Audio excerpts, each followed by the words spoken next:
Друзья, приветствую вас! Мы продолжаем наше познание истины. Мы проговорили о возврате нашего сознания и преображении нашей животной природы, о обете послушания. И мы движемся дальше. Мы понимаем, что наше возвращение на этом не заканчивается.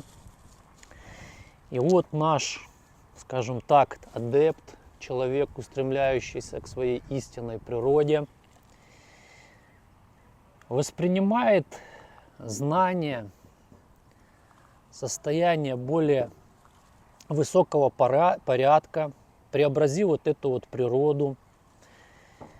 И на этом этапе уже, на центре высшего Я, мы узнаем о том, что мы не просто хотим более по-человечески жить, мы не просто хотим более морально, более ответственно, более эффективно организовывать нашу жизнь, а мы есть неким божественным творением, неким божественным существом, к которому нам нужно прийти. И этот свет, естественно, мы, восприняв это знание, должны, если действительно к этому устремляемся, провести в нашу жизнь и в нашу преобразовать животную природу. Мы понимаем о том, что вот этому уровню соответствует наша чакра Свадхистана, или, как мы говорили, это уровень растительной природы. На этом же уровне формировалась, обратите внимание, в прошлых видео мы об этом говорили, формировалась наша... При формировании растительной природы начинало формироваться эго, начинало формироваться разделение. И если здесь мы уже неким образом упорядочили нашу жизнь, у нас уже есть некая духовная жизнь, духовная практика, мы уже следуем какому-то духовному совету, мы приходим к тому, что сама по себе практика, сама по себе йога, сама по себе молитва, да, она помогает, она необходима на определенном этапе, но дальше мы должны работать с нашими глубинами. И это глубины, это, скажем так, максимальная работа с нашей глубинной мотивацией, для чего мы это делаем и для чего мы это идем. Потому что изначально это все, это я все. Все приходят к духовному познанию, все приходят к духовному развитию из корыстных побуждений. Это нужно признать. То есть пока мы это не признали, мы дальше не пойдем. Для чего? Чтобы нам стало лучше, чтобы Бог о нас позаботился, чтобы там понимание есть некое, что мы живем не вечно, а там, глядишь, это правда рассказывают, что про рай, хотя бы там в рай попаду, если тут не получилось. В общем, по сути, разные. Каждая душа насколько индивидуальна, у каждого насколько индивидуальные мухи, но суть остается одна. О том, что это корыстное изначально побуждение должно быть преобразовано. И поскольку здесь и формировалось изначальные истоки нашего эго, здесь он преобразуется скажем так, с помощью соблюдения в духовном жизни, в духовных учениях. Это обет следующий, обет бескорыстия. Что такое обет бескорыстия? Здесь уже более высокий цвет проникает в наше сознание, и мы начинаем видеть нашу глубинную мотивацию, о которой мы проговорили. И мы понимаем, что многое мы делаем, то, что мы даже делаем, как бы добрые дела, хорошее. Я вот смотрю, многие люди там ходят в церковь, они там помогают, там жертвуют. Очень много хороших дел. Но, к сожалению, эти дела, как правило, у них выходят с уровня манипуры. И да, их нужно делать, это хорошо, я не осуждаю. Я говорю лишь о том, что это их не ведет к божественному состоянию, это не ведет их к божественному реализации.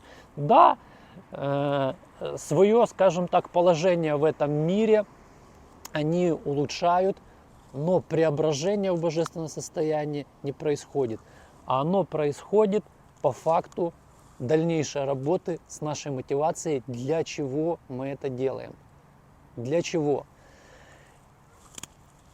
И не заведя свет в наши глубины, в центр, по сути, нашего эго, мы, соблюдая обет бескорыстия, то есть начиная действовать с других побуждений, не для того, чтобы мне было поудобнее, не для того, чтобы мне было бы получше, а для того, что я понимаю, что я божественное творение, и я действительно хочу стать другим.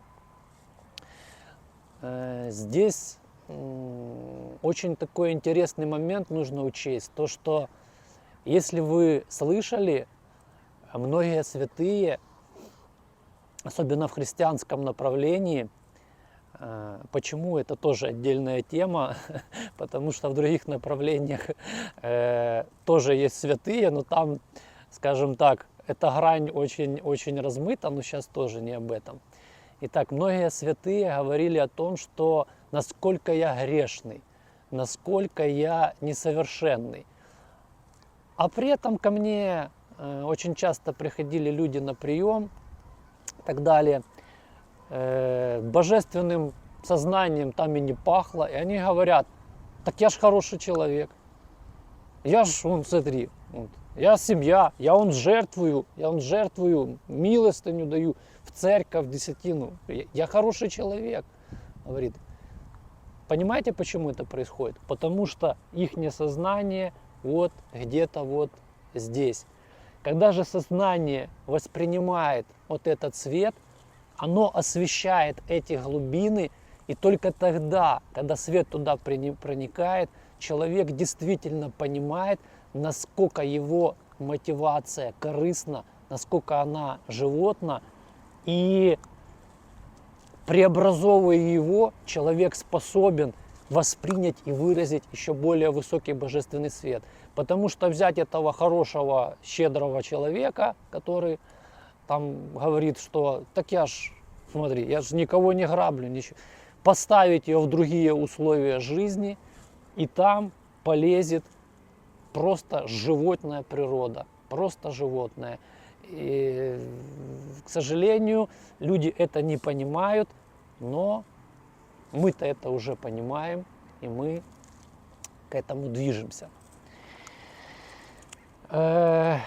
Здесь происходит другой этап. То есть, что такое, по сути, обет бескорыстия? Когда мы начинаем жить другой идеей, мы начинаем жить идеей божественной, мы перестаем работать просто за деньги.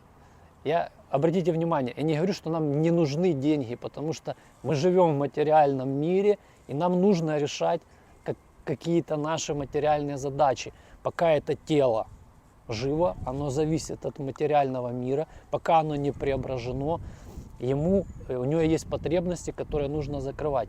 Но мотивация нашего действия меняется полностью. Наши шаги не для того, чтобы получше устроить наше тело, а для того, чтобы поддержать наше тело для реализации божественной идеи. И это меняет, форма наших действий может оставаться та же, но внутренняя мотивация меняет полностью наше состояние. У нас действительно начинает проникать Бог, и это не просто какая-то, знаете, там абстрактная история, абстрактное понимание. Вы действительно начинаете слышать эту связь с Богом, то, что святые называли благодать. Благодать нас проникает, начинает жить в нас и начинает понемножку облагораживать и формировать состояние храма, в котором со временем проявится божественное.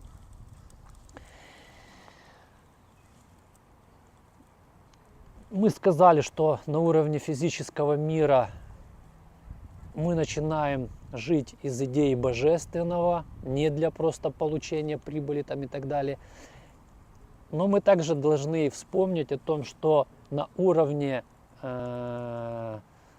нашей физики это наша половая чакра, и на этом этапе нам нужно упорядочить нашу интимную жизнь, потому что мы очень сильно зависимы от инстинкта, который формировался тысячелетиями для продолжения рода. И не преобразив это состояние, нам будет трудно дальше двигаться в божественной реализации. Это отдельная тема, очень глубокая, очень тонкая. Если сказать в 3 словах, я скажу следующее, о том, что есть такое немножко перегиб палки в этой сфере, о том, что, вот говорится, что там интимная связь, это там грязно, это плохо, там и так далее. Я вам скажу так, любая зависимость это плохо. Но это было создано Богом, создано природой, а значит в своей сути это святое.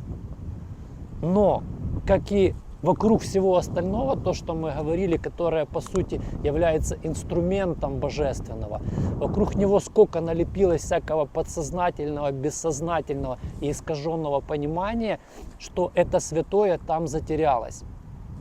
Мы не можем сейчас раскрыть, это отдельный семинар, который нужно проходить глубоко, чтобы это понять, но нужно понять, что не нужно крайностей, то есть нужно поступательно, но эта сфера тоже на этом этапе должна быть преображена. Но на этом пока все, и мы будем двигаться уже дальше. До встречи!